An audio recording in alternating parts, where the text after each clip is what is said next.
আমরা আজকে দেখব একটা শেপ ফাইল কি করে তৈরি করে, point line polygon shape file কি করে তৈরি করে, এবং সেটাতে কোঅর্ডিনেট সিস্টেম কি করে আমরা ইনপুট করতে পারি সেটা আজকে আমরা দেখব।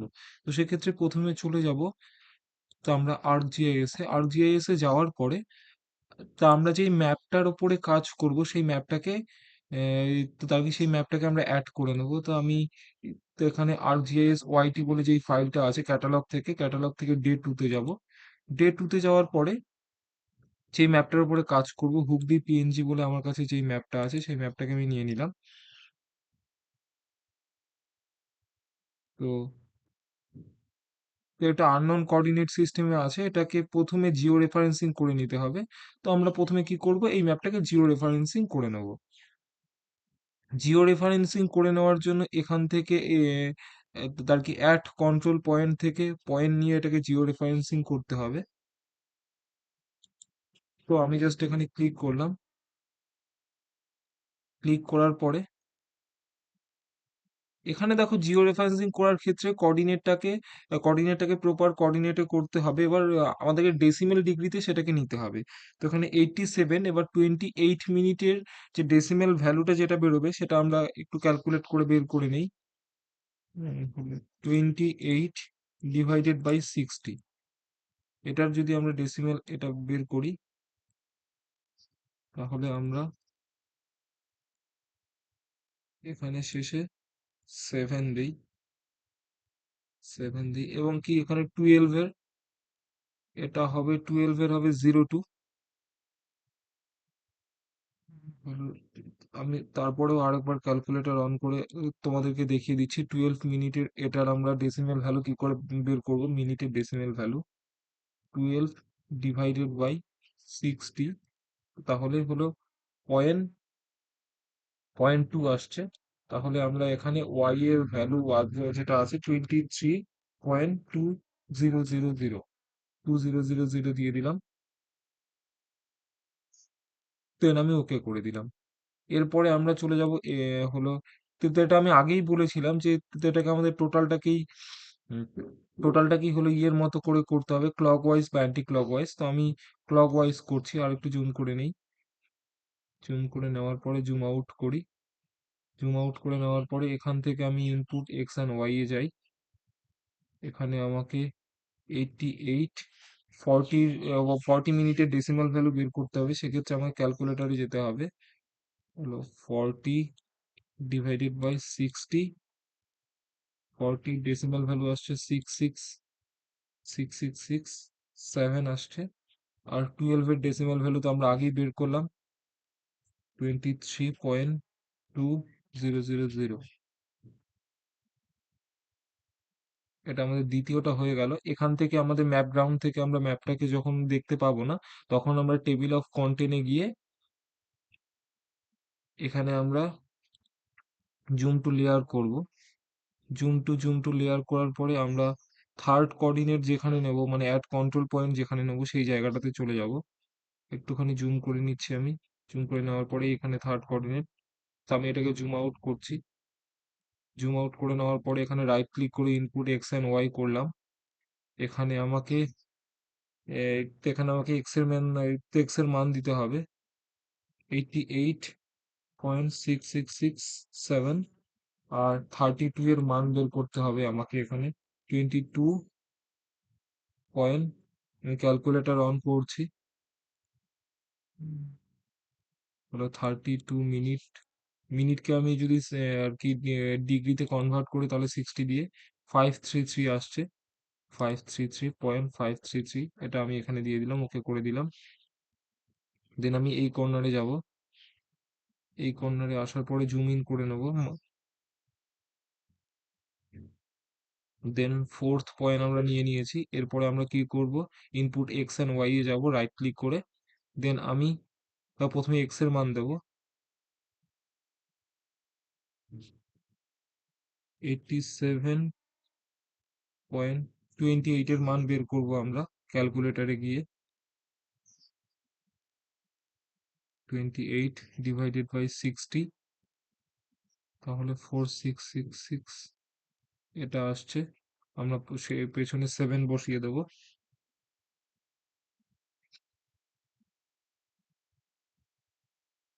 আর এখানে আমরা ওয়াই এর মানটা তো ওয়াই এর মানটা বের করব ক্যালকুলেটরে গিয়ে 32, তাহলে হলো এখানে এই 32,533 আছে, হলো 22.5333। ওকে করলাম। এই ম্যাপটা আমার জিও রেফারেন্সিং হয়ে গেছে, এই ম্যাপটা আমার জিও রেফারেন্সিং হয়ে গেছে। এরপরে আমাদেরকে কি দেখতে হবে, ভিউ লিঙ্ক টেবিলে গিয়ে দেখতে হবে যে এটা একের বেশি আছে নাকি। এই যে আমার এররটা আছে, এই যে এররটা আছে সেটা হলো একের বেশি হবে। বাবা অল্পক্ষণে দাঁড়াও।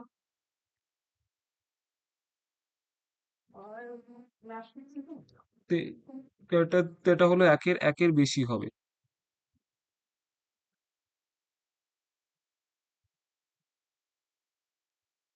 মানে যদি একের বেশি হয় তাহলে অনেকটা এরর আছে, আর যদি একের কম হয় তাহলে তাহলে এটা পারফেক্ট আছে। তো এখানে আমার মানে হলো তো এখানে এররটা একের কম আছে। দেন দেন এটা টোটালটাই ঠিক আছে। আমরা যদি কোনো রকম ভাবে কোনো কোঅর্ডিনেট ভুল নেই, যেমন প্রথমে কোঅর্ডিনেট 1 নাম্বার কোঅর্ডিনেট, এই যে লিঙ্ক 1 হলো মানে তো 1 নাম্বার কোঅর্ডিনেট, এখানে যদি আমি কোনো রকম ভাবে ভুল কোনো কোঅর্ডিনেটের ইনপুট দিয়ে থাকি, তাহলে আমরা এখানে গিয়ে সেটাকে চেঞ্জ করতে পারবো। তাহলে আমরা এখানে গিয়ে সেটাকে চেঞ্জ করতে পারবো। তো আমি এক্ষেত্রে কোনো কিছু করছি না, হলো মানে তো আমি এটা কোঅর্ডিনেটটা ঠিকঠাক দিয়েছি। তো আমি জাস্ট এখানে ডবল ক্লিক করেই এটাকে চেঞ্জ করতে পারি, যে কোনো জায়গায় ডবল ক্লিক করে চেঞ্জ করতে পারি। দেন আমি কি করব, জিও রেফারেন্সিং এ গিয়ে রেকটিফাই যাব। রেকটিফাই এ গিয়ে এখানে আমি ডে টুতে এটা সেভ করব, ডে টুতে গিয়ে হুগলি জি ই হুগলি জিও করে দিলাম, এটা নেমটা চেঞ্জ করে দিলাম, ফাইল ফরম্যাট টিক থাকবে, আমি সেভ করে দিচ্ছি এটাকে। এই যে এখানে সেভ হচ্ছে, সেভ হয়ে গেছে আমাদের এখানে। সেভ হয়ে যাওয়ার পরে এটাকে আমরা এখান থেকেই আপগ্রেড করে দেবো। তো আমরা এটাকে এখান থেকে আপগ্রেড করে দেবো। আপগ্রেড করার জন্য আমাদেরকে কি করতে হবে, জিও রেফারেন্সিং এ যেতে হবে। এই আমাদের এখানে জিও রেফারেন্সিং আমি আগের দিন দেখেছিলাম, আপডেট টু জিও রেফারেন্সিং, মানে এই ইমেজটা এখানে আপডেট হয়ে যাবে। এখানে এটা আপডেট হয়ে গেল।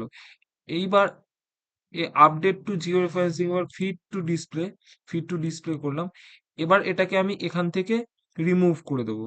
দেন নেক্সট টাইম আমি এটাকে অ্যাড করব। ডে 2টা রিফ্রেশ করি, এই যে হুগলি জিও রেফারেন্সিং ম্যাপটা আছে এটাকে আমি অ্যাড করলাম। এই দেখো ডেসিমাল ডিগ্রিতে চলে এসেছে। এবার আমি এটার উপরে যদি পয়েন্ট লাইন পলিগন ক্রিয়েট করতে চাই, তাহলে আমাকে কি করে পয়েন্ট লাইন পলিগন ক্রিয়েট করতে হবে সেটা দেখছি। একটা শেপ ফাইল কি করে ক্রিয়েট করতে হবে, তো শেপ ফাইল ক্রিয়েট করার জন্য আমাকে ক্যাটালগ প্যানেলে যেতে হবে। ক্যাটালগ প্যানেলে আমি ফোল্ডারটাকে আগের দিন অ্যাড করেছিলাম। এবার তোমরা যারা যারা আগের দিনের ভিডিওটা দেখোনি, তোমরা গিয়ে আগের দিনের ভিডিওটা দেখে নেবে। এবার আমি ডে 2 এর মধ্যে এখানে শেপ ফাইল ক্রিয়েট করব। কি করে শেপ ফাইলটা ক্রিয়েট করব, আমি ডে 2 এর উপরে ক্লিক করব, দেন নিউ এ আসবো, রাইট ক্লিক করে নিউ এ, দেন শেপ ফাইলে ক্লিক করব। এবার এ বলছে যে শেপ ফাইলের নেম কি হবে, আমি দিয়ে দিচ্ছি বি হুগলি বাউন্ডারি,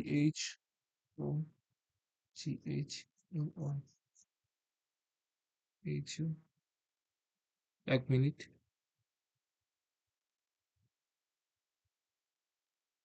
এত বড় নাম দেবো না, আর এখানে কোনোদিনও স্পেস হয় না, এখানে কোনোদিনও স্পেস হয় না। আমরা একটা ছোট্ট নাম দিয়ে দিচ্ছি, BOUTARY, বাউন্ডারি দিয়ে দিলাম। এখানে আমরা কি করব, পলিগন দেব, এখানে আমরা পলিগন দেব। তারপরে এখানে আননোন কোঅর্ডিনেট সিস্টেম থেকে আমরা কি করব, প্রজেক্টেড কোঅর্ডিনেট সিস্টেম এখানে WGS 1984 জোন। এখানে যদি আমি প্রজেক্টেড কোঅর্ডিনেট সিস্টেমে যাই, তাহলে এখানে দেখতে পাচ্ছ ওয়ার্ল্ড আছে, সরি এখানে ইউটিএম আছে।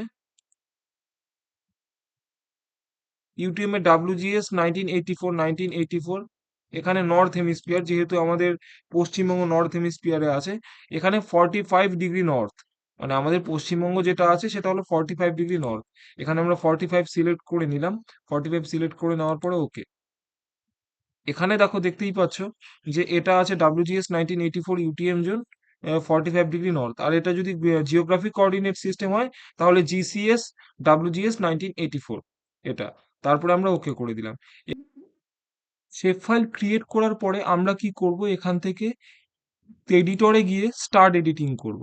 আমরা যদি এডিটর টুলসটাকে এখানে খুঁজে না পাই, তাহলে এই যে ফাঁকা জায়গাটা আছে, ফাঁকা জায়গায় রাইট ক্লিক করে এডিটরে গিয়ে এই এডিটর টুলটাকে এখান থেকে অন করে দেবো, তাহলে এডিটর টুলবারটা এখানে চলে আসবে। তারপরে আমরা কি করব, এখানে এডিটর টুলবারে গিয়ে স্টার্ট এডিটিং করে দেবো। দেন আমরা কি করব, এখান থেকে ক্রিয়েট ফিচার্সে যাব। ক্রিয়েট ফিচার্সে গিয়ে হুগলি বাউন্ডারি, তো আমি এখানে কি করব, অটো কমপ্লিট পলিগন নিয়ে, তো আমি এই পলিগনটাকে ক্রিয়েট করব। তো আমি পলিগনটার কাজ শুরু করছি এখান থেকে। অটো কমপ্লিট পলিগন নিয়েছি আমি।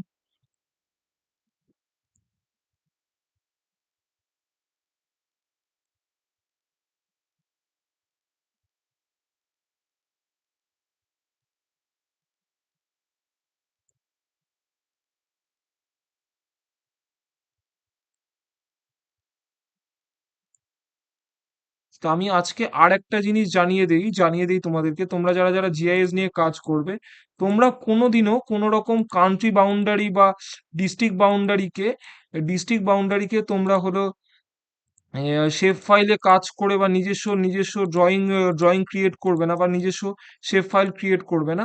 তার কারণ সেটা বেআইনি বলেই তাকে ধার্য করা হয়। সেক্ষেত্রে আমাদের সার্ভে অফ ইন্ডিয়া আমাদেরকে নিজস্ব ম্যাপ দিয়ে রেখেছে তাদের সার্ভে অফ ইন্ডিয়া পোর্টাল থেকে। সেই পোর্টাল থেকে আমরা ওই ম্যাপটাকে ডাউনলোডস করে নিয়ে সেখান থেকে আমরা কাজ করতে পারি, কিন্তু আমরা কোনো রকম কান্ট্রি বাউন্ডারি বা কোনো রকম স্টেট বাউন্ডারিকে কোনো রকম হলো কাটাছেঁড়া করতে পারি না। সেটা বেআইনি বলে ধার্য করা হয়। সেক্ষেত্রে আমরা কি করব, ওখান থেকে ডাউনলোড করে নিয়ে, তো ওখান থেকে সেটাকে রিশেপ করে নেবো। তো মানে আমাদের যতটুকু জায়গার স্টাডি এরিয়ার উপরে কাজ করব, সেরকম করে আমরা কাজ করে নিতে পারি। কিন্তু আমরা আমাদের ইচ্ছে মতো কোনো আর কি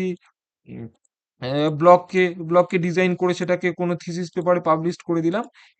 এটা অ্যাকচুয়ালি বেআইনি বলেই ধার্য করা হয়। তো এই ভুলটা তোমরা মানে হলো কোনোদিনই করবে না। এটা শেখার ক্ষেত্রে এডুকেশনাল পারপাসেই করা হচ্ছে। তো এবং কি, তোমাদের যখন রোড ডিজাইন করবে বা কোনো কিছু ডিজাইন করবে, কোনো মডেলিং করবে, তখন তোমরা এই শেপ ফাইল করে কাজ করতে পারো। অযথা কিন্তু কোনো বাউন্ডারি বা ডিস্ট্রিক্ট বা কোনো কান্ট্রি, তাই sub division level, block level, এইগুলোকে কোনো রকম কিছু করবে না। তার কারণ আমাদের সার্ভে অফ ইন্ডিয়া থেকে ভিলেজ ম্যাপ থেকে শুরু করে sub division map, block map, সমস্ত কিছু ম্যাপ প্রোভাইড করা আছে। আমরা সেখান থেকে আইডি ক্রিয়েট করে, আমরা নিয়ে নিতে পারি। তো এক্ষেত্রে পলিগন নিয়ে এই যে আমি যে এডিটরে গিয়ে স্টার্ট এডিটিং করে ক্রিয়েট ফিচার্সে, ওখানে যে পলিগন ফিচার্সটা আছে, পলিগন ফিচার্সে অনেক রকম প্রবলেম দেখা দিতে পারে। সেক্ষেত্রে আমি অটো পলিগন টুল দিয়ে আমি এই পলিগনটাকে কমপ্লিট করছি।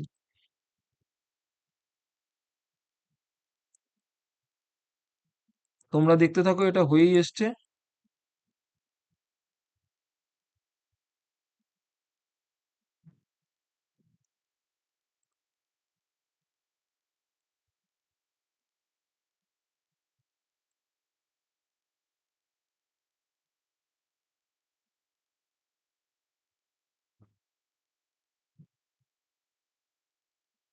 তো এই যে দেখো, তো এই যে পলিগনটাকে আমি ক্রিয়েট করলাম, এটা টোটালটাই হয়ে এসছে। এবার ধরে নাও তোমরা চাচ্ছ যে এই পলিগনটা তো এরকম কালার আছে, আমি এই ব্যাকগ্রাউন্ড কালারটা চেঞ্জ করব।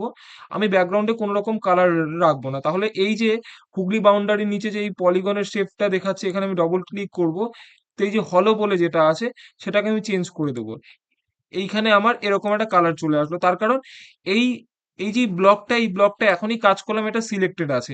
আমি যদি এখান থেকে টেবিল অফ কন্টেন্টে যাই, আমরা পরবর্তীতে হলো মানে অ্যাট্রিবিউট টেবিল নিয়ে কাজ করব। এখান থেকে যদি আমি এই জায়গাটায় ক্লিক করি, তাহলে এখানে একটা ব্ল্যাক লাইন ক্রিয়েট হয়েছে, তোমরা হয়তো দেখতে পাচ্ছ না। এবার আমি যদি লাইনের কালারটাকে চেঞ্জ করে দিই, এখানে ডবল ক্লিক করে এই যে দেখো আউটলাইন কালার, এটাকে যদি আমি রেড করে দিই, আর এটার যে হলো উইথ যেটা আছে আউটলাইন কালার, এটা যদি 2 করে দিই, তাহলে হয়তো তোমরা দেখতে পারবে। এই যে দেখো, আমি যেই ব্লকটা ক্রিয়েট করলাম, সেই ব্লকটাকে তোমরা দেখতে পাচ্ছ। এরপরে আমরা কি করব, এরপরে আমরা একটা লাইন ক্রিয়েট করব। লাইন কিভাবে ক্রিয়েট করে, এখান থেকে আমি এই যে রেল লাইনটা আছে, যেটা আর কি ডানকুনি থেকে শুরু হচ্ছে, সেই ডানকুনি রেল লাইনটাকে যদি আমি এ, মানে তা আর কি এটাকে ডিজাইন করি শেপ ফাইল নিয়ে কি করে লাইন শেপ ফাইল আর কি মানে পলিলাইন শেপ ফাইল ক্রিয়েট করে সেটা দেখি। আমি এখান থেকে আগের যেই কাজটা আছে সেভ এডিট করব, সেভ এডিট করার পরে আরেকবার সেভ এডিট, দেন স্টপ এডিট। এরপরে আমরা কি করব, লাইন ক্রিয়েট করব। লাইন ক্রিয়েট করার জন্য ডে টুতে ক্লিক করব। ডে টুতে ক্লিক করার পরে নিউ এ যাব। নিউ এ যাওয়ার পরে শেপ ফাইলে গেলাম। শেপ ফাইলে যাওয়ার পরে এখানে দিয়ে দিচ্ছি LINE লাইন। দেন আমি এখানে পলিলাইন ক্রিয়েট করে দিলাম। এখানে কোঅর্ডিনেট সিস্টেম, এই যে WGS 1984 এটা আমার ফেভারিট করা আছে। এখানে আমি ক্লিক করে ওকে করে দিলাম, দেন ওকে। এখানে একটা লাইন ফিচার্স ক্রিয়েট হয়ে গেছে। এবার লাইন ফিচার্স এর উপরে কাজ করতে গেলে আমাকে কি করতে হবে, স্টার্ট এডিটিং এ আগে যেতে হবে। দেন স্টার্ট এডিটিং, তারপরে হলো ক্রিয়েট ফিচার্স, এখান থেকে লাইন সিলেক্ট করতে হবে, এখানে নিচের থেকে লাইন সিলেক্ট করতে হবে। দেন আমরা কি করব, তো এই যে রেল লাইনটা আছে, তো এটাকে আমরা হলো রিশেপ করব। এবার আমি লাইনের পয়েন্ট নেওয়া স্টার্ট করলাম। তো এটা তোমরা হয়তো দেখতে পাচ্ছ না, ব্ল্যাক কালার আসছে পেছন দিকে। তো আমরা পরবর্তীতে কালারটাকে চেঞ্জ করে দেবো। এইভাবে আমরা লাইনটাকে পুরো পুরো লাইনটাকে ক্রিয়েট করে নেব।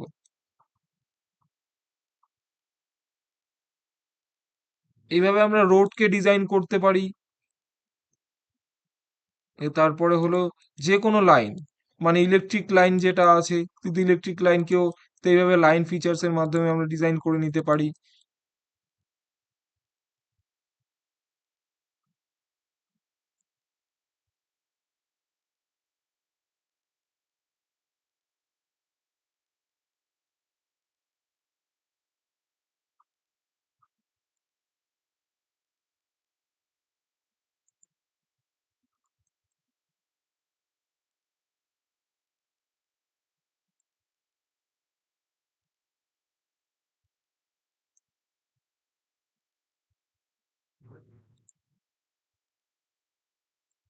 জাস্ট আমার লাইনটা ক্রিয়েট হয়ে গেছে। যখন লাইনটা ক্রিয়েট হয়ে গেছে, এখানে যদি আমি ডবল ক্লিক করে দিই তাহলেও লাইনটা ক্রিয়েট হয়ে যাবে, বা আমি এখানে ফিনিশ স্কেচ যদি করে দিই তাহলেও লাইনটা ক্রিয়েট হয়ে গেছে। এই যে দেখতে পাচ্ছ লাইনটা ক্রিয়েট হয়ে গেছে, এটা ওই আগের মতোই সিলেক্ট আছে। এক্ষেত্রে আমি লাইনের কালারটাকে চেঞ্জ করে দেবো। এটাকে যদি আমি এই যে, তো এটাকে যদি আমি রেল রোড করে দেই, তারপরে এই কালারটাকে যদি আমি রেড করি, মানে যেহেতু ওখানে ব্ল্যাক আছে এটাকে যদি আমি রেড করি, আর থিকনেসটা 4 আছে, তাহলেও তোমরা দেখতে পারবে। এরপরে আমি এটার সিলেক্ট ফিচার্সটাকে অফ করে দিই, অ্যাট্রিবিউটে গিয়ে এটা উপরেরটাকে এখানে ক্লিক করি। এই যে দেখতে পাচ্ছ এখানে একটা লাইন ক্রিয়েট হয়ে গেছে, এখানে একটা লাইন ক্রিয়েট হয়ে গেছে। এইভাবে আমাদের মানে পলিগন হয়ে গেল, লাইন হয়ে গেল। এরপরে আমরা কি করব, এরপরে আমরা পয়েন্ট ফাইল জেনারেট করব। পয়েন্ট ফাইল কি করে জেনারেট করে, বা পয়েন্ট শেপ ফাইল কি করে জেনারেট করে সেটা দেখব। পয়েন্ট শেপ ফাইল জেনারেট করার জন্য আগেরটাকে অফ করে দেবো, save edit, save edit, stop edit. এটা প্রত্যেকটা কাজের পরেই save edit, save edit, stop edit করতে হবে, নইলে কিন্তু আগের যেই ফিচার্সটা তুমি ক্রিয়েট করলে, বা আগের যেই আর কি তুমি শেপ ফাইলটা ক্রিয়েট করলে, বা যেই শেপ ফাইলের উপরে কাজ করেছো সেই শেপ ফাইলটা কিন্তু সেভ হবে না। এটা কিন্তু সবসময় মনে রাখতে হবে, যে কোনো কাজের পরেই সেটাকে সেভ এডিট করতে হবে। দেন আমি আবার এখান থেকেও ক্যাটালগে যেতে পারি। এখান থেকে ক্যাটালগে গিয়ে এখানে ডে টুতে ক্লিক করলাম।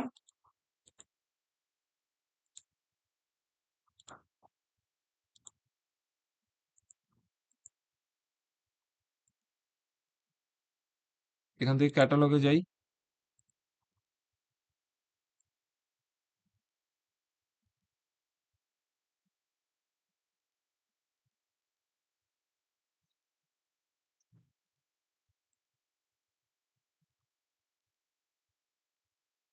নিউয়ে গেলাম, শেপ ফাইলে গেলাম। তারপর আমি POINT পয়েন্ট বলে একটা শেপ ফাইল ক্রিয়েট করছি। দেন আমি পয়েন্ট শেপ ফাইল এখানে পয়েন্ট নিচ্ছি, এডিটে গিয়ে এখানে WGS 1984 UTM জোন করে নিলাম।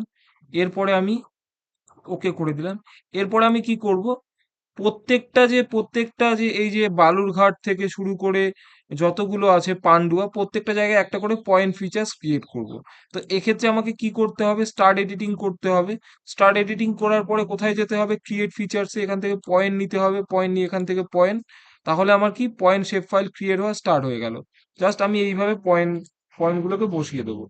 এই যে এখানে চিনছুড়া আছে, হুগলি চিনছুড়া, সিঙ্গুর, চণ্ডীতলা 2, চণ্ডীতলা 1, হরিপাল, তারকেশ্বর, তার কি ধুনিয়াখালী, এইভাবে আমরা প্রত্যেকটা জায়গায় একটা করে পয়েন্ট নিয়ে নেব।